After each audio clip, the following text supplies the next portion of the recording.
Hello and welcome to my first actual long form video. Well, I did some before, but that was like 2 years ago. So, in this video, as you see from the title, I could not find anything more entertaining than refurbishing this old PC. I actually picked up this thing like 2 years ago at this point for 25 euros, and it's in pretty rough shape, but I was not careful when storing it, so it's in even rougher shape now. So for the CPU, this thing has a 133 MHz Pentium. It also has 64 megabytes of RAM and Windows 98 First Edition. Yeah, I'm planning actually a Windows 95 build with this because 98 stopped recognizing the CD drive, even though the BIOS recognizes it boots from the CD and everything. And it's like very dirty, like you can see here on the top. It's actually way worse. And inside it's very dusty, it's smelly, and the power supply is also rusted, so I'm going to have to replace that. So one special thing about this, as you're going to see, is that it's actually not a small like case in there, but it's actually a big socket 7 motherboard. And also has a 20 pin like the main power, which is actually like pretty uncommon for 1996, 1997. This is when this PC was built. A base, from what I actually did, is it's actually pretty hard to open. It's like you gotta do it. Oh shit! You gotta like pull it the bottom. Okay, okay. So yeah, this actually comes right off. It's like you get like pull this here and that, and then actually has like this like weird pins on the bottom there. So yeah, the floppy like door just fell off. Fix that real quick. There we go. So then the other thing, there are actually screw holes here, but I just don't mind screwing them in since the front faceplate holds them in. This here just like should slide off. That was a pain to get off, but now you can see the insides of this thing. Yeah, so we have a bunch of cables.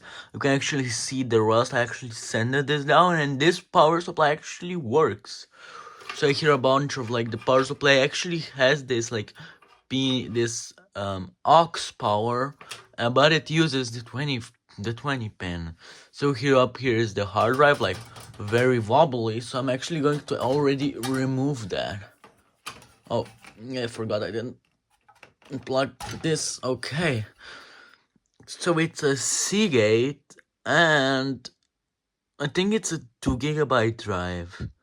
Yeah, it's 2.5 gigabytes. You can see it, but it says 2.5 gigabytes. I of course have to take out the power supply, which is probably the most like reasonable thing to do first, since then I have like ability to like reach the motherboard and like take out the CPU and stuff, which is possible with the power supply installed, but I'm switching it anyways, so why not remove it now? Okay, so first I actually already unscrewed it, but I have to like disconnect the 20 pin. Oh no, why did I unscrew it first? Okay, and then the floppy power, and then that's it, so I can just slide it right off. So yeah, I can actually see like the rust here, and then this was actually way worse. I actually sand it down because this thing was probably sitting in a basement for what I was looking like. It was last used in 2002, so it probably sat in a basement for like what, 20 years, let's say 20 years. Maybe it was like yeah, let's say good 20 years that it was sitting in a basement. So some rust on these like PCs, that especially like in like moist basement, it's not uncommon.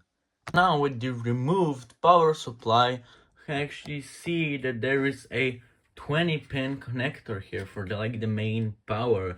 There's not like any separate CPU, like CPU power like you see on the newer PCs. And then I actually seeing like no capacitors. Like I mean, like there are a few capacitors down there, but those are like those like industrial capacitors. So this board is actually probably like very good in case of like leaks, because this was like right before the capacitor plague, which were basically like capacitors that and like PCs from actually my favorite era, which is like the very late 90s, early 2000s, that caused a lot of leak. And I actually have had a lot of like boards that had leaked capacitors, and were like my favorite like Pentium 3 machine that had like leaking capacitors. And I like that was like what, 2 years ago. At that point I was like soldering, like resoldering was like way out of my comfort zone. Now if it happens, like I'll actually try recapping the board, which will happen probably very soon on my Pentium 4 PC from 2003, which has some bulging, but it works for now, so I'm gonna leave it in. Anyway, enough of that. Now it's actually time to remove the CPU. So I actually have quite a bit of experience with these coolers, like seems like not enough experience, but yeah, it's an Intel Pentium. Actually, a trick I learned, other than like checking the BIOS and like the Windows, and that's release my CPU out. Oh no, don't bend pins. Okay, so a trick actually that I learned is this like has a bit faded, but like down here it usually says what speed it is. This one is 133 megahertz. I have another one that has 66 megahertz, and I have mostly 133 megahertz. So this is like a fun little like information, so you know how fast the CPU is. And then down here we have RAM, which was definitely upgraded. I don't know like what was before which two sticks. I think these two sticks, since they have like the warranty stickers and stuff. And this actually has 64. I wouldn't be surprised if before it had 32 megabytes. So these are so dirty. Like I'm so glad I'm washing this. This is like what, like even more, like 30 years of dust. So we had like the clean side, and then we got the dirty side, which actually surprising isn't very dirty, but it's like that dust that you like, it's so hard to get off.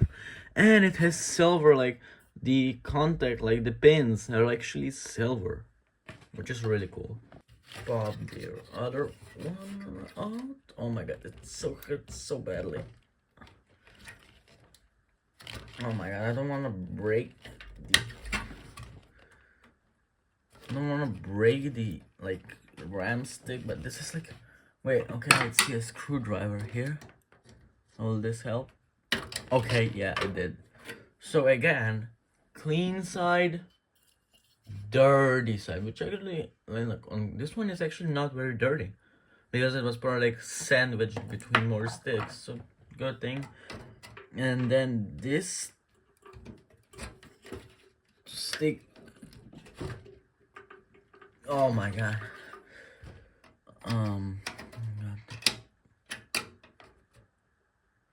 this is like so painful to do.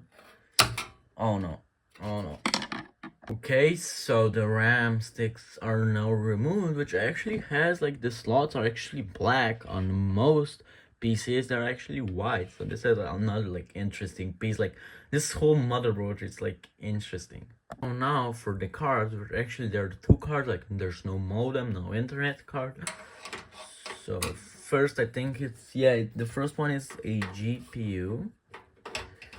That's going to be a surprise. I actually never checked what GPU was in here, so the section,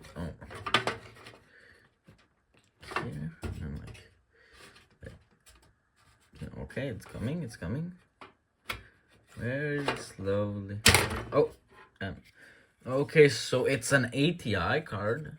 Nice, that's cool. So actually have no idea. Oh, it says like on here, down here, it's a PCI Mach 64 VT from 1996 which I don't know if it's a gaming card. Certainly looks like a gaming card to me, since ATI, like, I automatically assume that I'm actually going to have to check on about this card, and hopefully it has Windows 95 drivers, like on the retro web, like not like that, but hopefully I find drivers for it. So now from the other card, which is down here, which is the sound card. Yep, probably like a newer card, maybe. Let's see. Okay, let's see. It's a Sound Blaster? I have no idea. Yeah, it is a Sound Blaster, I think. It's from Creative and it has like the model. I think it's a Sound Blaster, yeah. So that's a nice card, of course. Not that dirty actually on the back. The graphic card is more. Actually going to go ahead also remove all the IDE cables. Oh, this is so painful. Oh, okay, good. Up here, then the floppy drive, and the hard drive was never plugged in. Okay, so now we have a clean view of the motherboard. So now here on the motherboard, there's actually a bunch like this, like PCI, ISA slots, RAM slots, and everything. We also have a CMOS battery, which I'm going to be replacing. And then there's also this is also a pretty like weird board, since it should work in like new PC, since it has like the power switch is like not the one that has like that was powered like those like 80 power supply. It uses like a normal 20 pin power supply. So now I'm actually going to be removing the motherboard, which I of course have plans to clean, as well as I'm going to be cleaning this case since it's absolutely filthy. So first the motherboard, which actually has normal screws. Okay, one, I'm trying to like damage the board like as little as possible. It actually has like a lot of those like smaller capacitors. Like, okay, they're like a few, like one here, but those are not like the normal capacitors, like the like industrial grade capacitors. I don't know, they're basically not like the normal capacitors that bulge. I think these do still bulge, but they're like a lot less bulge or something like that. Okay, so now I can safely remove the board, and there's actually quite a lot of dust in here, like especially like on this like top here, like more towards the bottom. It's actually not a lot of dust, but yeah, it's not in like degraded shape, but it's actually pretty cool seeing like a full normal sized socket 7 board. Okay, so now I have toothbrush and isopropyl alcohol, which I'm going to use to clean. But before that, I'm actually going to get these warranty stickers off. Yeah, I kind of gave up on that, but now I have some isopropyl alcohol, which I'm going to add. And now I'm going to just scrub all the sticks. Okay, so now I'm going to let this stick to dry, like that.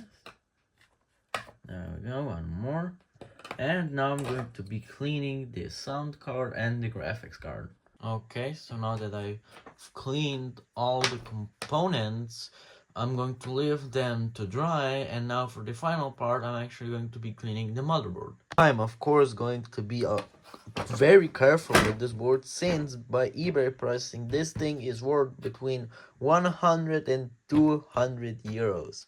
So, meanwhile, I'm also going to be cleaning the CPU heatsink, since it's dirty. So the bigger thing now is actually the case, which is a lot dirtier than it looks.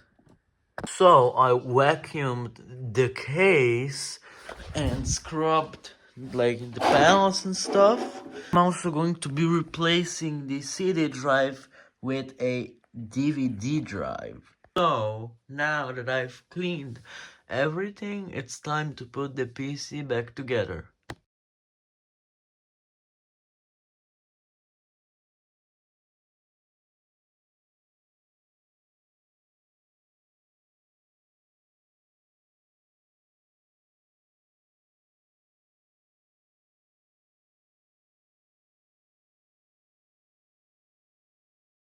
So I also went and grabbed this 350-watt power supply, which should be plenty of room since the last one was 250 watts.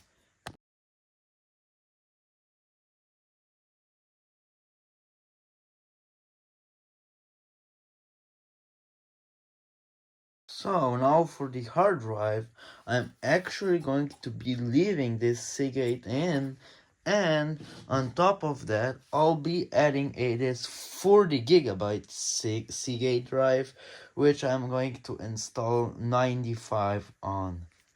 So now I have put everything back together. I put in the new power supply, but I sadly had to move the hard drives from here. It's like a bay design for like the hard drives and stuff to here because it was taking too much space. So yeah, I'm probably going to like mount it somehow since it's just wobbling around.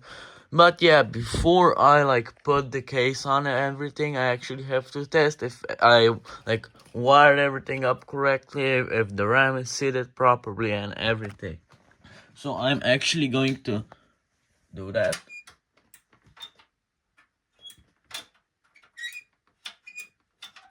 Okay, so the CPU fan is moving. Well, that's not a good sign.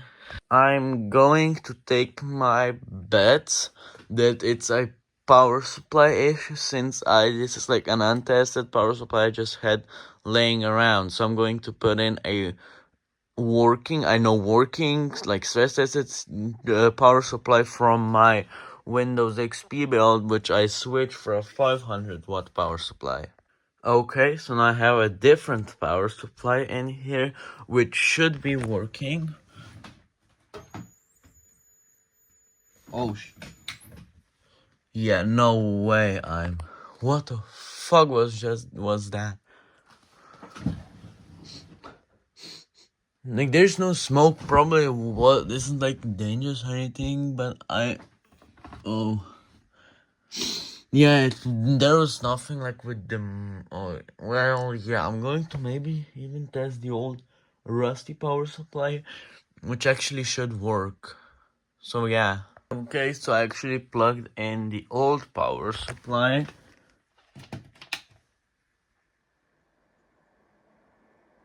Oh, yeah. It works like perfectly fine now.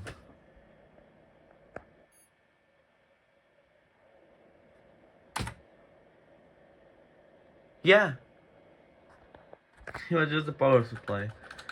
So, sadly, like very sadly, oh yeah, 133. Yeah, so sadly, I'm going to, just for now, don't get mad at me in the comments. For now, I'm actually going to have to leave this rusty power supply inside in here. What? I have no. Oh yeah, I didn't wire it up. No wonder. So yeah, for now I'm going to leave this power supply and maybe the voltage is or something is messed up. Okay, so the PC works and I also recognized all the hardware in. It actually has a Intel 430HX chipset in ATI Max 64 something from 1995, and that's a PCI 128 CT 4810 sound card. So yeah, this fan, I'm going to also replace this CPU fan since it's very, very loud. And then I'm going to start installing Windows 95. So actually a change of plans. Based from what I saw with this, I'm going to actually dual boot Windows 95 and Windows 3.1. So I'm going to make like a bit, since I do have my 386 here, but it has like a graphics card, that's also going to be a good video idea to like fix or maybe or something.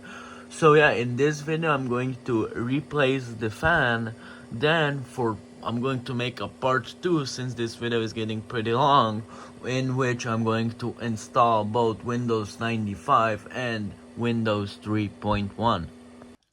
So even though I could probably just leave the heatsink on, since it's pretty big, I did go ahead and took this fan, which is a lot quieter, from my broken 386, which also has a 133 megahertz pentium. So I will install it in here, and that's mostly the last part for today. Oh, I gotta clean it first.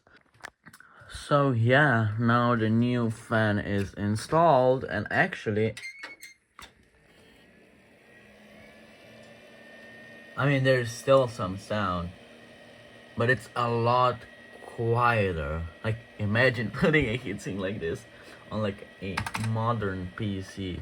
So I'm going to probably do some cable management here, and then I'm going to get to installing Windows 95 and 3.1 in the next video. So yeah, it was like my first long form video. I hope everybody enjoyed it. I'm going to try to make more long form videos from now on. But yeah, see you guys in the next one.